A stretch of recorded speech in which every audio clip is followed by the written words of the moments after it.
दिलजीत दोसांझ और कॉकरोच जनता पार्टी के बीच Instagram live पर शुरू हुई बहस इस समय देश की सबसे बड़ी सोशल मीडिया कंट्रोवर्सी बन चुकी है। ग्लोबल सुपरस्टार दिलजीत दोसांझ ने आखिरकार दिल्ली के जंतर मंतर पर चल रहे सीजेपी के प्रदर्शन पर अपनी चुप्पी तोड़ी है, लेकिन उनके एक बयान ने सोशल मीडिया को दो गुटों में बांट दिया है।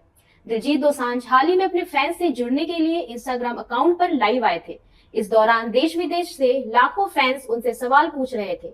लाइव बातचीत के बीच एक यूजर ने दिल्ली की जंतर मंतर पर नीट पेपर लीक को लेकर हुए कॉकरोच जनता पार्टी के आंदोलन का जिक्र किया और पूछा, भाई जंतर मंतर प्रदर्शन के बारे में भी कुछ बोलो। सवाल सुनते ही दिलजीत ने मुस्कुराते हुए हाथ जोड़े और पंजाबी अंग्रेजी के मिले जुले अंदाज में कहा, what protest is this eight Jantar Mantar.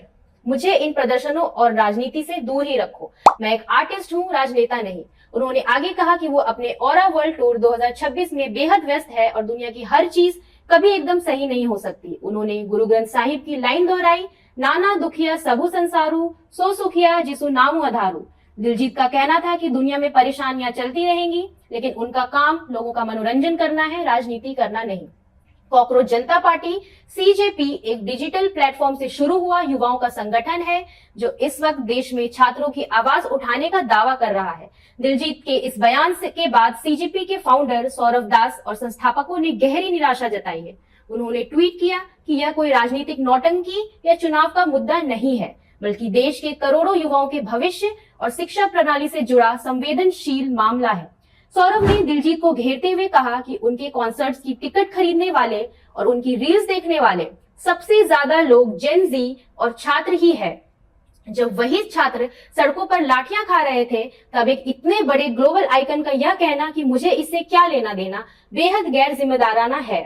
CJP के मुताबिक सेलिब्रिटी सिर्फ पैसे और शोहरत के वक्त युवाओं को याद करते हैं, उनके संकट में नहीं। भले ही आज दिलजीत ने मैं सिर्फ एक आर्टिस्ट हूं बयान देकर किसी भी तरह की कंट्रोवर्सी से अपने आप को अलग कर लिया, पर इसे कतई नजरअंदाज नहीं कर सकते कि अतीत में वो खुद राजनीतिक रूप से सक्रिय रहे। साल 2020-21 के ऐतिहासिक किसान आंदोलन के दौरान दिलजीत ने न सिर्फ खुलकर किसानों का समर्थन किया था, बल्कि कंगना रनौत के साथ ट्विटर पर एक बड़ा वॉर भी लड़ा था। वे खुद प्रदर्शन स्थल पर गए थे। ऐसे में लोग पूछ रहे हैं कि जो कलाकार किसानों के लिए राजनीतिक लड़ाई लड़ सकता है, वह आज छात्रों के लिए नीट पेपर लीक मुद्दे पर न्यूट्रल हो गया।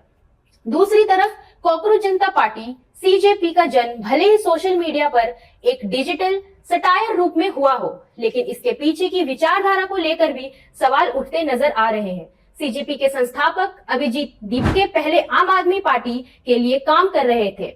इसके अलावा इस आंदोलन को जमीनी स्तर पर लेफ्ट लिबरल यानी कि वामपंथी विचारकों, आरटीआई कार्यकर्ताओं और लेफ्टिस्ट राजनीतिक दलों का खुला समर्थन मिल रहा है। यही वजह है कि दक्षिणपंथी या न्यूट्रल फैंस इसे छात्रों के बहाने चलाया जा रहा एक वामपंथी एजेंडा मान रहे हैं। एक तरफ हमारे पास दिलजीत दोसांझ है जो अपनी सुविधा और परिस्थिति के हिसाब से कभी क्रांतिकारी आवाज बन जाते हैं, तो कभी मैं बस एक कलाकार हूं कहकर पल्ला झाड़ लेते हैं। दूसरी तरफ हमारे पास सीजेपी कॉकरोच जनता पार्टी है जो खुद को बेरोजगार और छात्रों की गैर राजनीतिक आवाज कहती है, लेकिन उसके मंच पर आधे से ज्यादा समर्थक वामपंथी विचारधारा और विपक्ष से जुड़े हुए हैं। और प्रोटेस्टर ऐसे सीजेपी सपोर्टर है, उन्हें न नीट का फुल फॉर्म पता है, न एजुकेशन मिनिस्टर का नाम।